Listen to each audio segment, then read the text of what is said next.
So I want to thank Dr. Haas for asking me to come speak, and I also want to thank those of you in the crowd who are patients. It's certainly an honor to take care of you guys, and we admire you for your grit and your courage going through all the things that the cancer puts you through and the things that we put you through to try to make you better.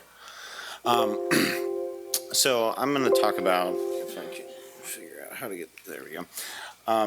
Talk about bone metastases and renal cell carcinoma. So about a third of patients with renal cell carcinoma that's metastatic will get bone mets. And then the median survival, I probably should have taken this down after hearing your guys' stories, because you all seem to be living a lot longer than some of the studies show, which is great. But depending on the study, 12 to 24 months of survival beyond presentation of bone mets is typically what has been shown in studies, unfortunately.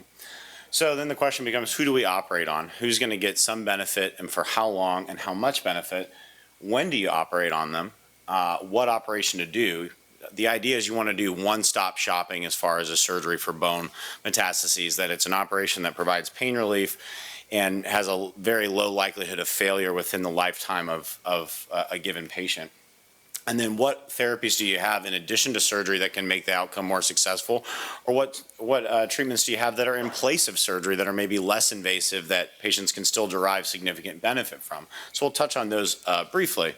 So the caveats when taking care of metastatic renal cell carcinoma are important to understand. First of all, especially the clear cell variant, it bleeds a lot during surgery. So you hear a lot about this. If you've had surgery on a bone metastasis, you probably have heard a lot about significant bleeding, even life-threatening bleeding from these tumors in the bone. They tend to bring with themselves a robust blood supply that can make surgery risky. These VEGF inhibitor medicines that Dr. Feld touched on so eloquently do create issues with wound healing. And on the website for the medicine, cabozantinib talks about stopping it about 4 weeks before surgery. That's a pretty long period of time to be off therapy, because we also generally like to have them off of it for 2 weeks after surgery to let the wound heal some. So we've tried to compress that down. And I imagine there's not very many of you out there who say, you know, I think about a month from now I'm going to have a fracture and need surgery, so I'm going to stop my medicine now in anticipation of that. So it's a tough scenario for everybody to be in, most importantly the patient.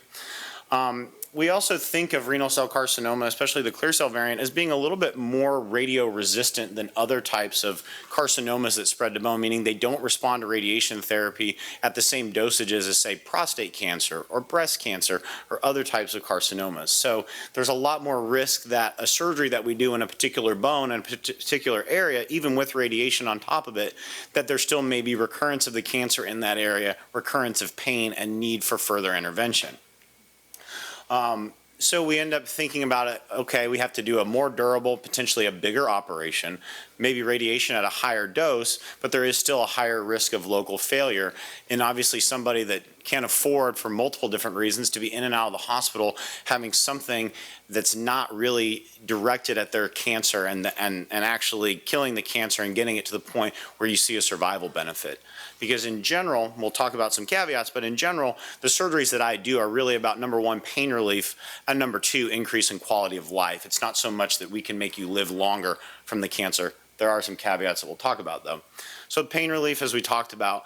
Now, for some of the physicians in the room that don't do orthopedic surgery, which is probably all of you, what sort of things are you looking for as far as who are the patients that should come and see me? It's really pain with weight bearing, so what we call mechanical pain. The way to think about it is, think about putting a twig in your hand. When you squeeze down on the twig, it starts to bow, and eventually if you squeeze on it enough, it will break.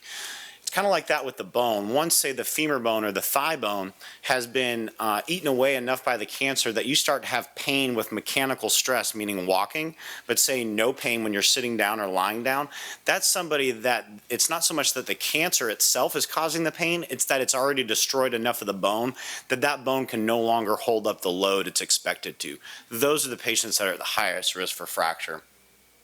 So as I said before, we kind of want one-stop shopping with surgery, something that will be a durable construct that will last the lifetime of the patient. And then we try to really get to the lesion in the bone before it fractures. That is extremely important on so many different levels. there's a couple studies that have come out that you're going to spend about a week in the hospital if you have a full displaced fracture, meaning the two ends of the bones fully break from each other. You'll have more pain. It'll take you longer to recover. It'll take you longer to recover your previous status of getting around. So if you were previously using a walker, you may go to permanently using a wheelchair for some of the time, as opposed to if we catch that before it fractures fully, you may maintain being on the walker the whole time and maybe even get off the walker and get onto a cane or even less than that, depending on the patient. We also find too that if the bone fully breaks, it's really hard for this fracture to heal back together like a normal fracture would that wasn't due to cancer. So then the implants and the reconstructions that we do have to carry more of the load, and they tend to fail at a higher rate. So here's one. The goal is not to turn you guys into radiologists, but this is a patient of mine that had this area here. It looks like almost someone took an ice cream scoop and scooped out a big chunk of the bone. This gentleman was having extreme pain. He was basically bedbound, but it was interesting in that he had no pain lying in the hospital bed, but he couldn't walk because of the pain. Issues with him is that he had factor V Leiden, which is a blood clotting disorder, so he had to be on blood thinners, and now has a tumor that's hypervascular, meaning it bleeds a lot. So at first he chose to lower his surgical risk to do radiation only. That worked for about 3 months, and he still had significant pain and was having trouble getting around even with a walker. So at that point in time, he thought that the risk of surgery was worth some of the risks of bleeding and things of that nature. This is a picture of what's called an embolization, where we have a radiologist inject dye into the blood vessels, and so all these areas here are blood vessels, and here's the tumor after radiation. And trust me when I say that there's not near as robust of a blood supply there as there was before radiation. We do this embolization to basically decrease the risk of bleeding during surgery and decrease the risk that someone needs a blood transfusion or an ICU stay. So this gentleman underwent the embolization. They didn't find much blood supply to act upon because the radiation had probably taken care of that. And then we mechanically stabilized his bone. This is what's called a rod or a nail. You may hear those terms with a couple of screws in there. And he went over about a 3-month time period from essentially being in a walker and a wheelchair to basically using a walker and then weaning himself to a cane. So he had pretty significant pain relief and a significant increase in his function. He's about a little over a year out, and he actually just developed another bone met actually below this area. So this is a new met, but he is still in systemic therapy. So this is a constantly evolving disease that we have to watch the musculoskeletal system just as closely as you watch any other organ. And so here's another patient example who had renal cell diagnosed in 2008, and it was a solitary bone met that he had in 2016. So we generally, if it's a solitary bone met, we can actually help patients live longer by potentially removing that in its entirety. However, this was right in his hip joint of his pelvis, which is a really significantly morbid procedure with poor functional outcomes and a lot of risk to remove it. So we got high-dose radiation. Over time, he had poor function, and you can see here he had significant collapse of his joint. He has basically terrible arthritis now and had basically collapse probably from radiation and chemotherapy and the cancer involved. So he couldn't really walk. He was on a walker, couldn't put weight on this leg, had a very poor quality of life. So, and this is a CT scan that really demonstrates, here's the normal bone of the other hip, and then this is all of the cancer that has just eroded away the normal bone and set up shop there. So this is a picture of the embolization, again, to just reemphasize the blood supply. All of this sort of almost looks like shag carpet here. This is all a blood supply to the tumor. And it almost looks like 1,000 little holes, almost like if you look at a sunflower and instead of them being seeds, it's just 1,000,000 little blood vessels. So these can lose liters of blood. If you think about the liter of soda that the pizza guy gives you, that's how much blood you can lose in minutes in these type of cases. And so this is now after the interventional radiologist has injected tiny little pellets that cut off the blood supply. And you can see the difference there that this patient ends up bleeding much less during surgery. So this is a large hip reconstruction that we did to basically reconstruct a painless joint for the patient, and fortunately for him, that's exactly what he got, and he didn't need to be in the ICU or anything like that because of the embolization, and now he's off of a walker and walking pain-free. We don't always see that, but he had a especially good outcome. This is another patient that showed up, and he had been about 3 years out from a nephrectomy, and this was his only presentation of metastatic disease. And I show a bone scan here to just show this is his only area, and this is the tumor in the bone here. And he was walking down his stairs, and he just broke his hip. It just broke walking down the stairs, and all of a sudden he couldn't walk. So when it's like this in isolation is when we get more aggressive about removing the entire bone, because there's no other sites of disease on his scans. He also had a triple CT scan that showed no other sites. So this is where we get more aggressive and we remove that entire segment of bone. So this is him about a year out from surgery, and he has no other sites of disease that we're aware of at this point. And then in this area where the tumor was, once that fracture occurs, microscopic amounts of those cancer cells get out into the area around it. And so that's the reason after surgery he got a really pretty significant dose of radiation as well, because the whole goal was to go for maybe cure, but at least no evidence of disease and local control. So we really care a lot about the systemic burden of disease, the staging studies and what they show, and that helps us determine what type of surgery to provide. And we're very much in communication with Dr. Haas and medical oncology in general to kind of know where is the patient headed as far as other treatments, are they failing a current treatment, and how long do we think they have to live, even though we're notoriously not great at estimating that. So wide resection and survival. There are papers out there, mostly retrospective, meaning they're not randomized clinical trials, that show that if you remove an isolated solitary bone met and try to get all the tumor out and leave none of it behind, people will live longer. The problem is the location in the bone matters. If we're going to take a segment of the mid portion of your thigh bone, there's really not a great surgical option to make that operation work very well for the patient functionally. So it really depends on where it is in the bone for how feasible and functional that operation is. And that just has to be a patient discussion and a medical oncology discussion about what functional sacrifices the patient may be willing to make to get a benefit in overall survival. But there is evidence that it can help. So alternative modalities. Some modalities such as cryotherapy, which is where you have like an interventional radiologist take essentially almost like a probe and put it into the tumor, and then it basically freezes the tumor and turns it into almost an ice ball. Which then over time it sort of literally thaws out inside the body. But one of the studies looking at this found that basically pain control and tumor growth in the particular area that was done, they've found that only about 20% of patients had growth of the tumor after having cryotherapy at about 35 months after the procedure. So pretty good control. We can also do procedures where we have interventional radiology inject cement into the defects that the tumor has made in the bone. And that can be helpful in addition to embolization. And all those things can help with pain control and local disease control to an extent.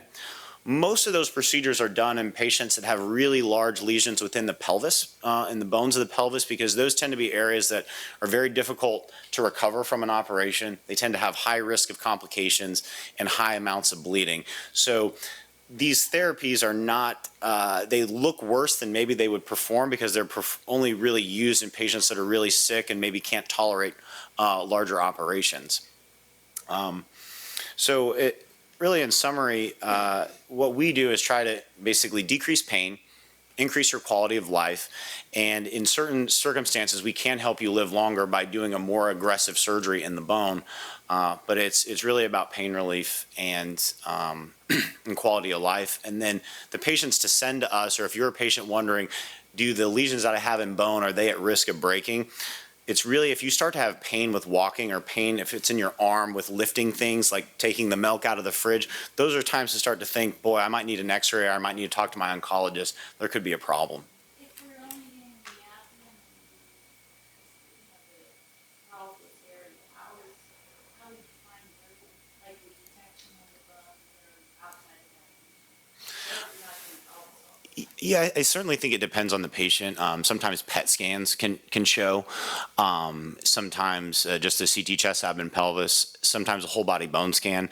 I know Dr. Haas, if patients have like a single kidney and you're worried about contrast dye and things like that, a skeletal survey, so just x-rays throughout the body. Those are multiple ways to do that. Even might be hard to get paid for, but whole body MRI. So the other thing we do is we follow something called a comprehensive metabolic panel. Pretty much, every time we see people, renal and if the alkaline phosphatase is elevated, or if people have pain. Those are sort of immediate triggers to do. And usually I start with x-ray because a lot of times, I mean, even with that bone scan you showed, it doesn't always light up that well because kidney cancer tends to get holes in the bone, and it sometimes doesn't light up really well with bone scans. So if there's somebody that has had prior bone metastases in the past, some of those patients will survey also with, periodic, like once a year or twice a year, plain films of the bone, or if it does show up well on a bone scan, we'll do a bone scan. But we do have to sort of adapt, it's very individualized. Yes? There was a statistic near the beginning, which I think was referring to median survival. Is that what that was? It was something like only 12 to 24 months. Could you just explain that particular? Yeah, and that's just based on, studies out there. It's, We just clarify oh. what median means, I think. 'Cause a lot oh, of sorry, people yeah, I'm sorry. That is, A lot of people might think that means you're only getting 12 to 24 months if you have a bone net, Yeah, but obviously your case studies didn't say yeah, that. it's basically they take a population of patients and some people who live 25 years and some people who live 30 days, and then they try to sort out almost like an average, but the median accounts for or kind of neutralizes some of those outliers, and like where sort of does the most likely patient fit into sort of the normal distribution of patients. How old are these statistics? So they're probably in the last 4 to 5 years, actually, still. So median means middle of the curve, so it's like he was saying, very long curve. And I think you could see from Dr. Plimick's talk earlier this morning that we're getting better and better with survival. The other thing is the immune drugs that we're using now, they can operate while you're still on those drugs, whereas the VEGF TKIs, if you're on that, we have to hold them for a little while, usually more after the surgery than before the surgery, to allow good wound healing.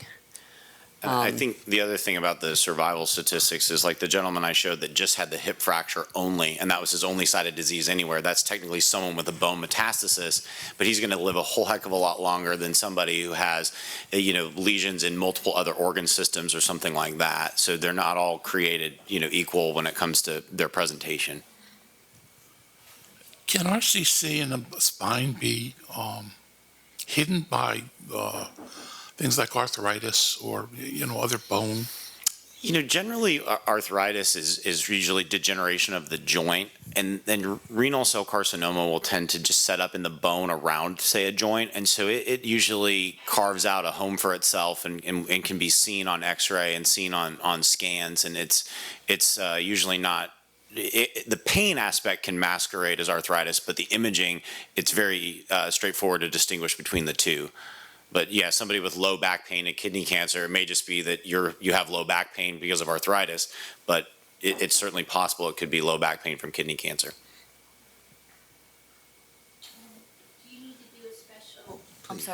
Do you need to do a special spine MRI to more definitively rule out the possibility? Not specifically for the spine. I think the typical surveillance studies of CT chest, abdomen, and pelvis are usually quite sufficient for catching the significant lesions that can cause pain and disability or paralysis. Other questions? I got 2 more questions? Okay. I'm just thinking as a patient right now that all of us are going to go home and start to experience pain in some part of our body. Yeah. I feel it coming on already. So can you help us determine, for how long and what are sort of the trends that you look for? Like, are you looking for pain that gets worse over time? How long do you have this pain? Do you call it in the first time your arm hurts? Because we'll all be calling it in Monday. Yeah, it certainly clouds a picture because some of the medicines can cause side effects of sort of myalgias, joint pains, things like that. And then people, the background rate of people with kidney cancer having rotator cuff problems and hip arthritis and back pain are high. So it's, if people in the crowd have had a bone metastasis, it's a different kind of pain at a different level. And we generally see in the lower extremities, someone who's walking, then they're like, I kind of need a cane. Then I kind of need a walker. And it's over a pretty narrow time frame. Like on the span of weeks rather than years, and pain that hurts with weight bearing, so pain with every step, right? And so those are the type of folks that if you come to my clinic and it turns out you have hip arthritis, well, we have some things to do that are short of surgery that can help you with that while you're taking your medicines for kidney cancer as well. So, I wouldn't say that every time you have pain in the morning you should call, the doctor, but have a low threshold. If you start to have pretty severe pain and you feel like I'm having to start to take a medicine specifically for this, to have somebody take a look at you and at least start off with an x-ray. Can you comment on Sbrt versus bone resection? I mean, I understand that if you have a fracture or if you have a very lytic bone met, you don't have options. But nowadays, I have the impression that Sbrt is a pretty viable alternative to resection. Yeah, so we definitely work in concert with radiation oncology closely, and we help, along with them, determine when Sbrt and modalities like that are utilized. From my standpoint, it really depends on the amount of bone loss there is, because like the first patient I presented that chose radiation first and then eventually opted for surgery, the reason why he eventually needed surgery is that he just didn't have enough bone to hold up the mechanical load, and that's why he was still having pain. And that's one of the caveats about Sbrt, is it can sort of freeze the cancer in its current position, but most people, their bone doesn't heal back into the bone that it's lost. So if you've lost enough bone that you're just having mechanical pain, Sbrt is not going to take that away.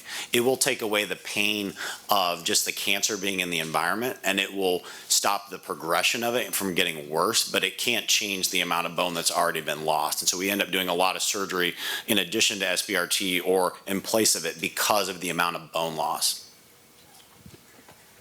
Is something like ribs, can those be operated on?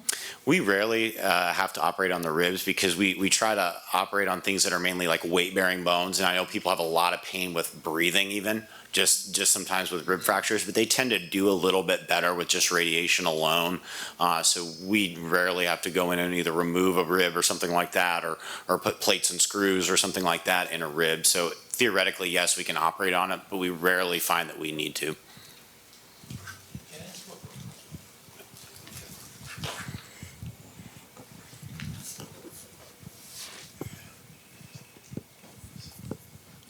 You seem to rely on radiation in the bones,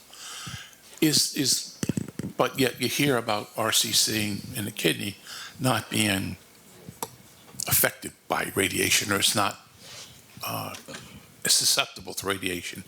Is there a difference between RCC in the bone that makes it more susceptible to radiation, or are you just using a higher dose? Well, yeah, mainly a higher dose, because on principle, everything theoretically is sensitive to radiation depending on how high the dose is. But as far as like tolerable doses, you have to go higher. And then what we do a lot of times in addition is the embolization, to not only cut off the blood supply to lower the risk of surgery, but cut off the blood supply so the tumor just doesn't have as much blood supply to help itself grow.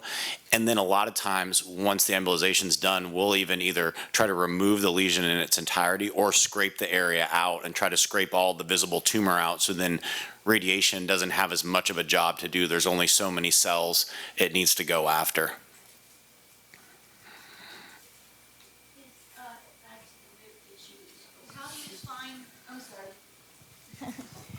How do you find if there was a tumor in the ribs? How would you find that? It's usually on the CT chest, abdomen, pelvis, or a bone scan, or chest X-ray, or even rib X-rays, depending on if you're having pain. So if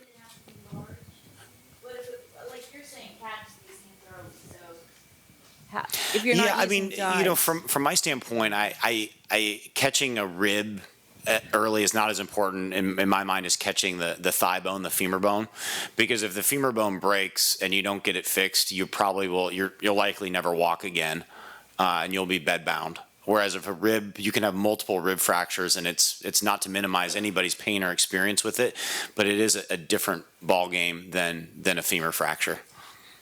And the radiologists, when they're reading CAT scans of the chest, I mean, they can see things pretty darn small these days. So it really is a good way to watch things. Yeah. Yeah. Yeah. Thank you.